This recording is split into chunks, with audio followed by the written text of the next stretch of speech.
I always loved Nikon. Nikon was my first camera and I think it has 20 years this camera and it's still working, and the battery it's still able to resist 2 days of full shooting. I'm also loving how Nikon full frame SLR cameras are looking. So I wanted to shoot a Nikon camera to have that vibes, and especially the 70s and 80s vibes. So I've looked and I've discovered a lens that will give me these vibes on a digital full frame camera, being Nikon ZF, being Sony A7C, Sony full frame cameras, being Sigma, Leica, Panasonic Lumix cameras. And I want to share with you now these Nikon vibes.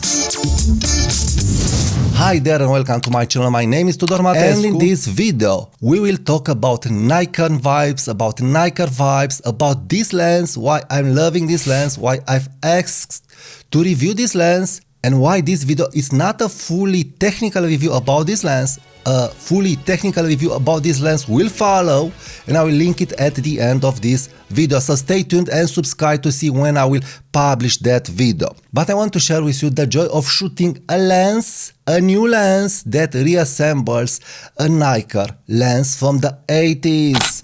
It is fully metal built with a manual focusing. So first of all, why Nikon? Nikon really knows to make cameras, and I'm really looking to get into the Nikon system. I'm looking at the Z5 as my first Nikon camera. Why? Because Z5 has a tilt screen, and I'm loving tilt screen. ZF doesn't have a tilt screen, and for the money that I will pay for ZF, I can also buy Z7 or Z7 Mark II with better specs and with Nikon ergonomics. Even if Nikon is not looking like a retro camera, like an SLR old camera, it still has great ergonomics. I'm still loving to shoot this Nikon. So having this in mind, I want to share with you my experience with this lens. This is a 35 f1.4 lens, fully manual focusing lens from the 80s with the style of an 80s lens. So 35 millimeters f1.4. And more than that, this lens has a great minimum to focus distance. I've looked. How I've said, this is a replica of the old Nikon lens. I will tell you immediately who is producing this lens, but I've looked at the Nikon lens from the 80s, and I've discovered that yes, this is an identical replica of that lens, and it has a great minimum focus distance. So I was amazed finding out that that lens that is very expensive on the used market, and you can find it with different problems because of so many years, it has a great minimum to focus distance. The minimum to focus distance for this lens, that it's so small, look how small it is. It's incredible small. So this lens, that is so incredible small, it has a minimum focus distance of 0.35 meters, so 35 centimeters. So talking about Nikon knowing to do lenses from the 70s and 80s, 35 centimeters, not like on a Leica 70 centimeters. So first of all, because I didn't know the history of this lens, I thought maybe it's a modern adaptation of the new manufacture, but no, the identical minimum to focus distance it's on the old Nikon 35mm f1.4 AIS lens from the 80s that you can find on eBay, used, 40 years plus used, but this is brand new. So I've looked at the images of this lens compared to the old lens. It's identical, but what's more important is that looking at the images, I'm feeling that the images are identical. This lens is rendering like that lens. This is what I'm feeling looking on Flickr. But I'm sharing with you pictures done with this lens, and I'm really amazed of the quality of this lens on a digital full frame new sensor. So the results are really great. What struck me regarding image quality is that this lens is rendering very interesting. It's not rendering like an old lens that it's not sharp, that it's low contrast, and I don't know, you don't have those details. But here I'm feeling I have the details. It has also a soft contrast as that lens, but that contrast, it brings lots of information in the image, in the RAW file and in the JPEG file that it's helping you get wherever you want. So in general, when I'm using an old vintage lens on a full frame camera or even on an APS-C camera, I must bump up the contrast. I must bump up the blacks, the shadows, the sharpness to get that image popping, to help that image to have a little pop. But with this lens, I don't have to do this. Even if the initial result, it's a flat result, but it has so many details that I can just set the contrast to +10 and I will already have the popping. I will already have the contrast. I will already have the 3D pop. Another thing that amazed me is that this lens has a 3D pop to it, a very interesting 3D pop to it. It's not like a Zeiss 3D pop to it. It's not like Voigtlander 3D pop to it. And it's not like a Leica 3D pop to it. And also it's not like 3D pop because of the subject to background separation because it's an f1.4 lens. No, it's having a special rendering, a special look. I can't describe it, but it's really, really unique. It's really, really unique. Very, very interesting. I'm really loving the totally unique results that I'm getting with this lens. With no other vintage lens or modern lens, I was able to replicate these results. And also, these results, having those informations, those characteristics, are making from this lens a great lens for black and white shooting in low light, but also in harsh lighting conditions. So I'm getting all the information that I need from the shadows with this lens. This is what I'm feeling.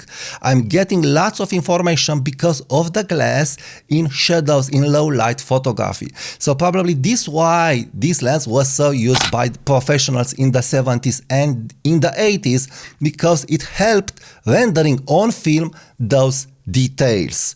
So really loving it for this. Also, what's more important is that this lens, I was afraid that because it doesn't have a manual focusing tab and I've used a Minolta lens that is designed like this, I will have problems in focusing it. But no, no problems. I was amazed how well the focus throw is designed. So it was very easy for me to focus for portraits, to focus for street photography, to use zone focusing and so on. So the damping of the focusing ring, it's extraordinary.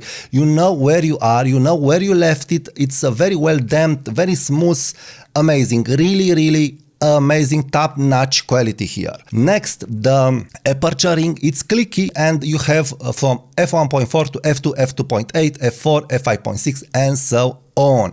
So hard stop. So it's easy to make the exposure settings. I really don't like lenses with one of the stop. It's really bothering me because I don't know, those details are for when you want to shoot landscapes or different stuff. But for street photography, for documentary photography, for portraiture photography, you want to move fast. And this lens is helping you do this. And it was very easy for me to use it like this. And more than that, the infinity point, it's working. Yes, it's not at the hard stop, but I have here a little dot. And when I'm setting the lens at this dot, I'm at the infinity point. So it's very easy to focus this lens. With focus peaking on any modern camera, it's working great. With magnifier, it's working great. You have very, very sharp details at f1.4. So I was able to nail the IAF without problems. And just think about this lens paired with Nikon ZF. Look how small it is, and with the Nikon ZF options, but also with other cameras like Sony A7C, you'll get great, amazing results. Look how small the package is. You have a 35mm f1.4 lens that will help you take any shots in any lighting conditions at any distance. This is crazy. This is really, really crazy. And with a manual focusing throw and ring, that it's very easy to use. Very, very easy, very easy. I'm telling you, it's so easy. I didn't expect that. This is the first lens that I'm feeling, wow, the manual focusing is working. So this is why I'm telling that Nikon knows to do lenses. So this is a replica of that old Nikon 35mm f1.4 lens AIS. This lens is made by Artra Lab and it's named Nikon MC 35mm f1.4. They have many replica lenses and also from other years, and They are also making vintage lenses with Fujifilm X mount and different mounts for different cameras. So if you want a lens, a true magical lens to have the Nikon vibes, I'm really recommending get this lens. You will really enjoy it. It's very fun on a full frame camera, very fun to use, really special results. I will make a technical review about this lens in my next video. Now, if you like this video, please subscribe to my channel, subscribe to my newsletter, give it a like, and check my affiliate links, check the Artra Lab links, and check the next video. Here in the future, the Artra Lab review will appear. So click here, the next video right now.